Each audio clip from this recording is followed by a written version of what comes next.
Meus irmãos, tenham um bom dia na paz do Senhor Jesus. Abra sua Bíblia lá em Números capítulo 27 e o versículo 1. Vamos ler alguns versículos para a nossa meditação de fé neste momento. Números capítulo 27 e o versículo 1 que diz: Então vieram as filhas de Zelofeade, filha de Éfer, filha de Gileade, filho de Maqui, filho de Manassés, entre as famílias de Manassés, filho de José. São este o nome das filhas de Zelofeade: Macla, Noa, Ogla, Milca e Tisa. Apresentaram-se diante de Moisés e diante de Eleazar, o sacerdote, e diante dos príncipes, diante de todo o povo, à porta da tenda da congregação, dizendo: Nosso pai morreu no deserto e não estava entre aqueles que se ajuntaram contra o Senhor no grupo de Corá, mas morreu no seu próprio pecado. Não teve filho. Por que se tiraria o nome do nosso pai do meio da sua família? Porquanto não teve filho, dá-nos possessão entre os filhos de nossos pais. Amém?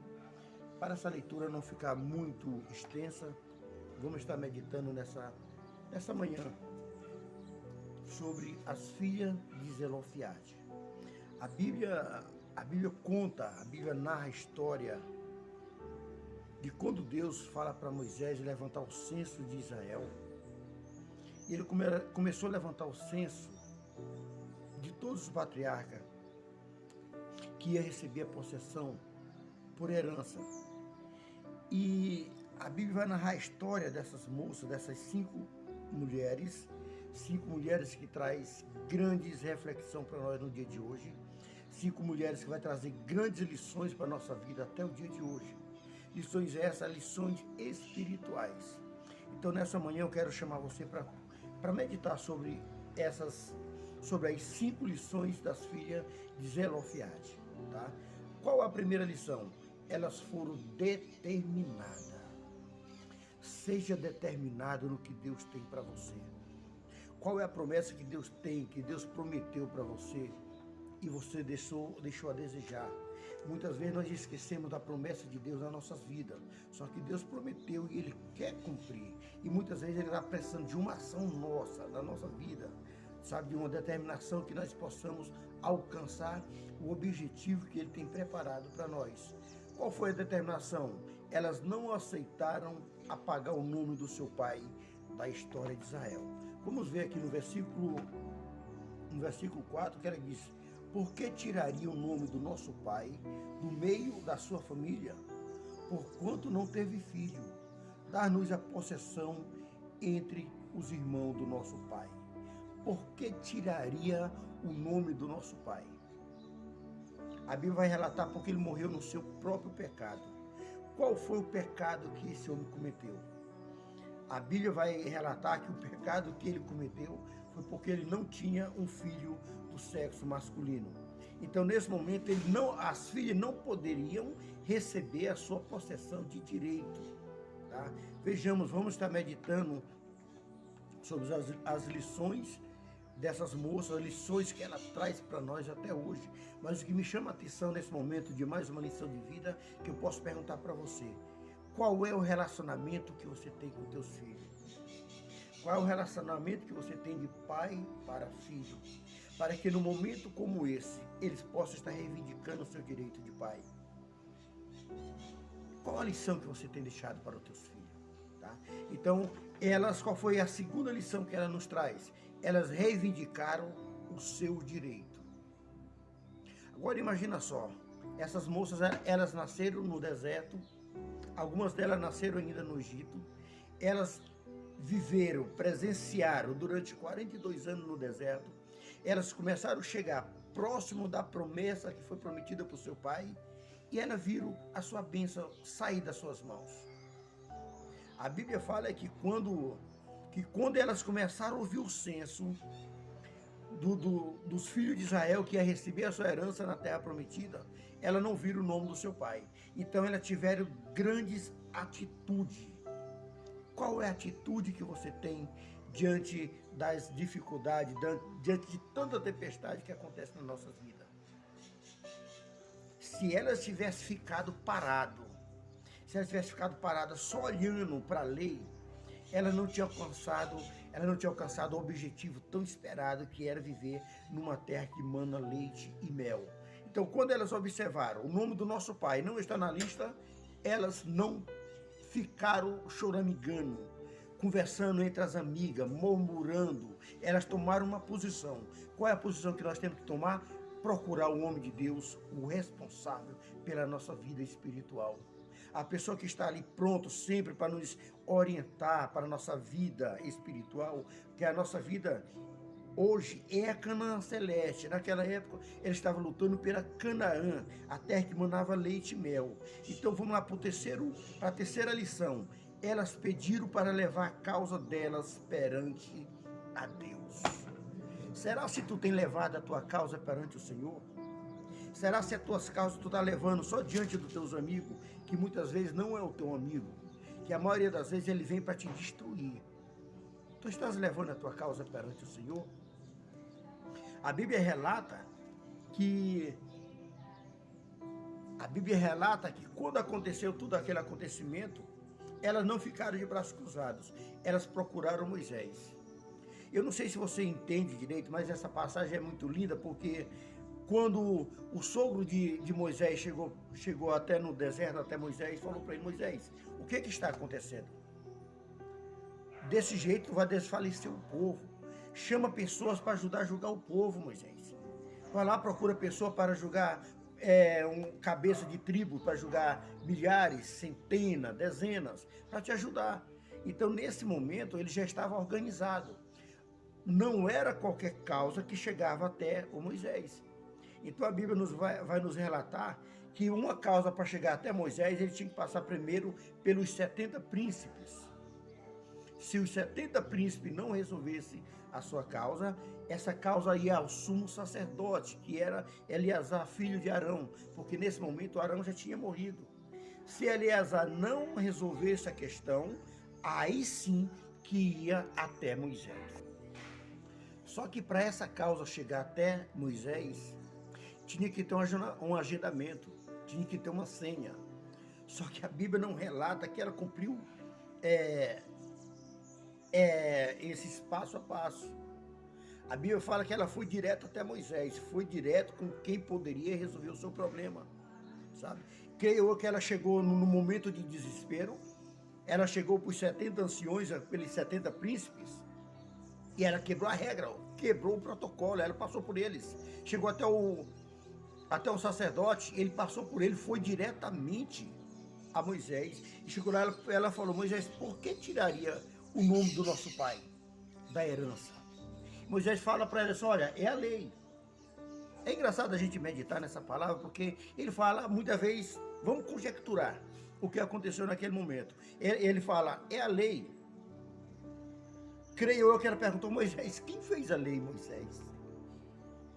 Quem criou a lei foi Moisés. Então vamos mudar, Moisés. Ah, mas eu não posso, porque foi Deus que mandou.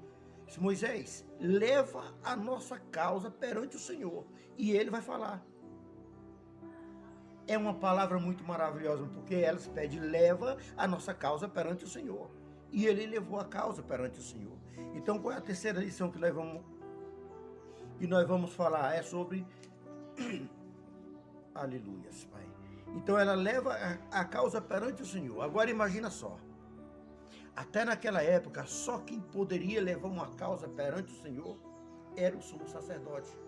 Agora imagina só. Vamos conjecturar no céu agora. Imagina só quando o anjo do Senhor avisa: Senhor, tem uma causa para resolver. E Deus pergunta para ele: qual foi o sacerdote que trouxe a causa? Foi Eleazar? Foi não, Senhor. E eu creio que ele vai falar: foi o bispo, foi o apóstolo, foi o pastor, foi o evangelista. Esse não, Senhor, esse não tem nenhum cargo. Sabe por que eu falo isso? Porque hoje a maioria do nosso meio, as pessoas estão lutando por cargo, sabe? Por títulos. Tem pessoas que têm tanta formatura teológica que falta dedos para colocar tanto anéis. parece o Senhor dos Anéis, mas não tem causa nenhuma perante o Senhor. Tá? Aleluia. Nesse momento eu quero chamar para meditar sobre isso, porque a causa foi de uma pessoa anônima. Até naquela época mesmo já tinha pessoa anônima levando causas perante o Senhor. Mas ele pergunta, quem é essa pessoa? E só é as filhas de Zelofiade. Deus fala, eu conheço ele. Sabe qual é a palavra que eu trago para você nessa manhã? Que Deus te conhece. Aonde quer que esteja, Deus te conhece. Deus te conhece a tua vida, Deus te conhece o teu caráter como pai, como obreiro, como mãe, em qualquer lugar, em qualquer situação, você fica tranquilo e fica ciente dessa, porque Deus está atento, ouvindo as tuas orações. Deus está atento, ouvindo o teu clamor. Deus está atento, ouvindo a tua vida, sabe? Porque nós estamos aqui na terra como missionário. Muitas vezes eu tenho ensinado que eu não sei como é, qual é o projeto que Deus tem na minha vida. Será se o projeto missionário que Deus tem na minha vida não é só de educar minhas filhas, que o projeto pode ser concluído com elas? Hein? Fica atento a essa palavra. Deus está sempre olhando para você. O Salomão fez aquela oração dizendo, Senhor, que os teus olhos estejam sempre atentos à oração, e os ouvidos atentos à oração que será feito neste lugar. Vamos cortar esse pedaço aqui, tá? Vamos ficar atentos, porque Deus está olhando para cada um de nós. Então ela chega, e quando ele chega à causa perante Deus, Moisés chega e fala para Deus, né? Aí Deus olha para Moisés e diz, Moisés, as filhas de Zelofiade, ela tem razão. A herança é dela, sabe? A herança é dela. Ela fala do que é justo, sabe? Aí nós podemos ver que a maioria das vezes tem pessoas que falam que nós não podemos levar qualquer situação, qualquer coisa perante Deus. Mas Deus, ele está sempre atento, esperando algo da nossa parte. Se nós olharmos lá em Isaías, capítulo 43, e o versículo 26, olha o que Deus está falando, para você ver como você pode levar a tua intercessão perante o Senhor. Versículo 26, desperta a minha memória, entramos juntos em juízos, apresenta as tuas razões para que eu possa justificar-te. Então Deus recebeu a justificativa daquelas moças. Ela estava pedindo, ela estava exigindo algo que era delas, era uma promessa delas. A promessa, quando é feita aos nossos pais, é feita para nós, porque nós somos herdeiros dos nossos pais, tá? Então, a próxima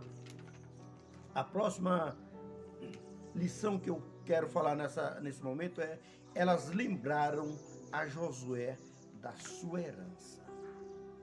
Como eu acabei de mencionar aqui, entra em juízo, lembra para o Senhor, sabe? E ele está pedindo, não é porque ele esquece. Ele fala, entramos junto em juízo, para que eu possa, né, interceder, para que eu possa resolver as tuas orações. Muitas vezes eu tenho orado e pedindo para Deus, Senhor, lembra-te das promessas que tu fez na minha vida. Quantas promessas que tu tem feito ministerial. Quantas promessas que tu tem feito sobre a minha vida conjugal. Sobre a minha vida empresarial. Deus tem grande promessa na minha vida. E eu tenho lembrado, Senhor, lembra das promessas que fez na minha vida. Lembra das promessas que tu vai me levantar como pregador nos 4 cantos do Brasil. Eu tenho que ficar o quê? À disposição da palavra do Senhor. Uma hora ela vai se cumprir. Uma hora ela vai se cumprir. Então eu tenho que ficar na minha posição e lembrando para Deus. Tá? A Bíblia fala de um texto muito lindo de pessoa que estava esquecida. Deus manda Samuel ir na casa de Jessé ungir um dos filhos de Jessé. E ele unge Davi, cortando o vídeo, ele unge Davi. E Davi ficou ungido. Ali aparentemente esquecido para muitas pessoas. E a Bíblia fala que quando Deus retirou o seu espírito da vida de Saul, ele colocou um espírito do mal na vida de Saul. E ele vivia atormentado. Era o espírito do mal da parte de Deus. Observe essa palavra. E ele vivia atormentado. E ali alguém chega, ele fala, se tivesse alguém para tocar harpa, tocar um instrumento, eu tenho certeza que ia me acalmar, sabe? Essa palavra está lá em 2 Samuel. Ele fala que ele tinha certeza, né, de algo que poderia acontecer. Aí tem uma pessoa que chega para ele e diz, olha, eu conheço um homem valente, sisudo, sabe? Eu conheço um homem que ele sabe tocar muito bem, um homem guerreiro, e o Senhor é com ele. Essa palavra que eu vejo nesse momento é que nós temos que estar lembrando, mas muitas vezes o Senhor lembra, muitas vezes Deus faz alguém se lembrar de nós no momento certo, na hora certa. E foi chamado Davi. Ali era uma preparação. Deus começou a mostrar a Davi, é aqui que tu vai governar. Davi, é aqui que tu vai sentar nesse trono. Davi, é assim que vai funcionar. Não te aparte da minha palavra, sabe? Porque Davi foi um homem segundo o coração de Deus. Então faz-me lembrar. Faça-me lembrar para que eu possa te justificar. Quando a terra foi dividida, ela chega para Josué e fala, Josué, lembra daquela conversa que eu tive com meu senhor Moisés? Sabe? E aí Josué chega para o povo e diz, olha, eu e a minha casa serviremos ao Senhor. Vocês que decidem, quer servir outro Deus, problema seu. Agora eu e a minha casa serviremos ao Senhor. A quinta lição que nós vamos meditar nessa manhã, a quinta lição delas é que elas foram vitoriosas e mudou a história de Israel, de muita família de Israel. Imagina só, quando eles saíram do Egito, a Bíblia fala que tinha 603 mil homens. Quando fala homens, era homem que estava apto à guerra. Homem de 18 anos não estava no censo. Homem que não poderia ir mais à guerra não estava mais no censo. Mulheres e crianças não estavam no censo. Eu creio, na minha contagem, que tinha mais ou menos aproximadamente 5 milhões de pessoas. No meu cálculo, 5 milhões de pessoas. Só que aquele povo, eles morreram no deserto. Por causa do pecado dele, da murmuração, Deus falou para eles que eles não poderiam entrar na terra, exceto Caleb e Josué. Sabe? E elas perseveraram, elas buscaram os seus direitos e elas entraram na terra prometida.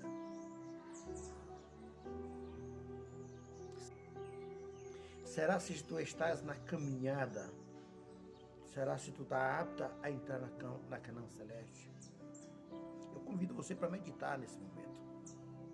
Porque tem tantas tempestades, tem tantas coisas no deserto que nós estamos vivendo, que muitas vezes tira o rumo da nossa caminhada. Tá? Muitas coisas que estão vindo acontecendo, agora nós passamos, por exemplo, esse período muito horrível que essa nossa geração nunca ninguém tinha visto, dessa pandemia. Quantas pessoas, quantas famílias foram interrompidas nesse momento? Quantas pessoas que já partiram para Canaã Celeste nesse momento? Aí eu te pergunto, será se você está pronto para reivindicar os teus direitos para entrar na Canaã Celeste? Elas foram vitoriosas. Elas foram vitoriosas. Vamos conjecturar mais uma vez. Agora imagina só, essas 4 mulheres recebendo a sua herança. Uma mulher que choraram no meio do deserto, a perda do seu pai, da sua mãe. Agora elas choraram vendo o nome do seu pai fora da herança. Mas elas reivindicaram o Senhor e o Senhor ouviu as suas orações. O nome delas era Macla, Noa, Ogla, Milca e Tisa. Creio eu que essas mulheres tinham a idade de 40 a 50 anos. Agora imagina ela recebendo a sua possessão de direito. Eu falei assim, vamos conjecturar a vitória daquelas mulheres. A vitória dela foi muito linda, porque uma pessoa que não tinha herança, agora ela volta a ter herança no meio da sua família. E agora o que eu vou conjecturar com você sobre ela saboreando o melhor da terra. A terra era uma promessa que manava leite e mel. Nós podemos ver que quando Moisés manda os espias até a terra de Canaã, Quando aqueles 10 homens voltaram, 2 deles trouxe a prova da terra, que foi Josué e Calebe. Eles trouxeram um cacho de uva, eles trouxeram romãs. Era a prova que a terra manava leite e mel.